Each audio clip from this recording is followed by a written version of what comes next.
Well, it's still there, and it's doing better and better as we're going through a tough time for entrepreneurship in the world right now.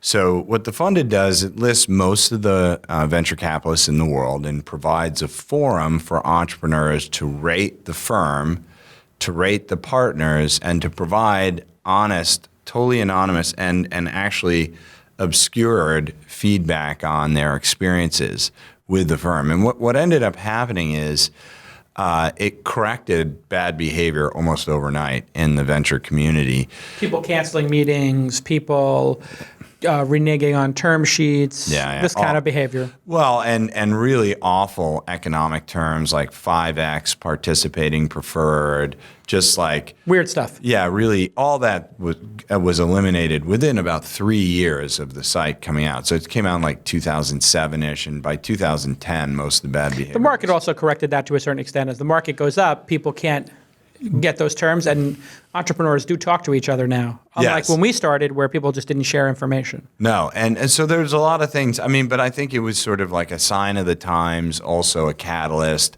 But, it's starting again, so. Are you seeing bad behavior or like onerous terms? Both. Yeah. Well, I mean, if you're going to catch a knife, let's talk about this for a minute for people who don't have a full background in investing.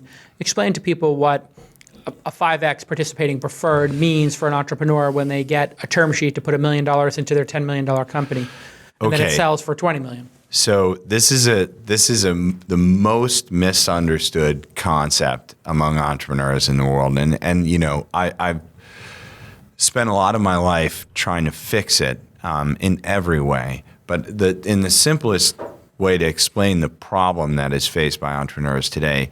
If you own 10% of the company and you sell for $100 million, how much do you get?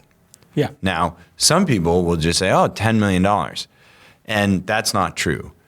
Some smarter people who have a little bit more experience might say, well, there might be some complicated terms, so it's not 10 million, but you can figure it out. The truth of the matter is you can't figure it out. It's 100% negotiated. Right. It doesn't matter what the agreements say. They've become so complicated and so divorced from reality, even in these simplified formats, that if you own 10% of the company and you sell for $100 million, not even the best lawyers on the planet can tell you how much money you'll get. And in fact, that's why it always boils down to this like 11th hour negotiation, which is grueling. Yeah. But with a multiple liquidation preference, people can say, I want to get out this at least this amount.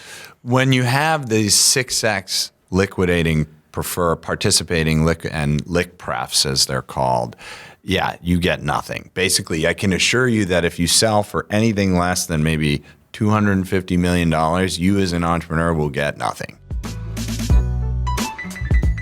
Hey, everybody, let me take a moment to tell you all about Braintree, which many of my startups are using. You're going to outgrow your local market at some point, and you're going to want to set your sights on the global market. And here are 3 very important tips for you to scale your business around the world. Number 1, you want to create a great customer experience.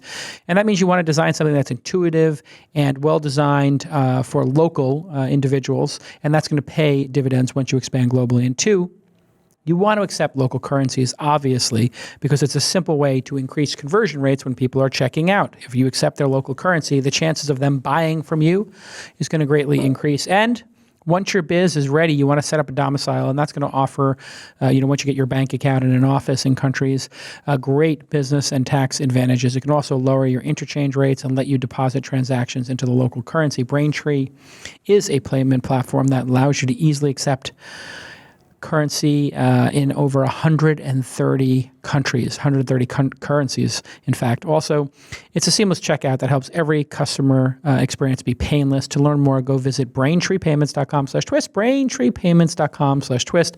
A ton of my startups use it, and it's absolutely magical. You can accept Bitcoin, you can accept Apple Pay, you can accept everything.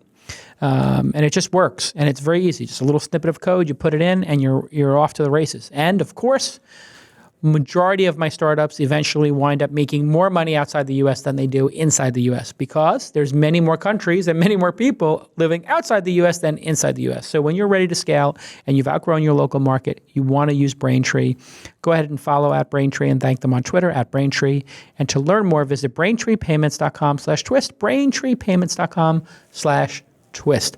Okay, let's get back to this amazing episode.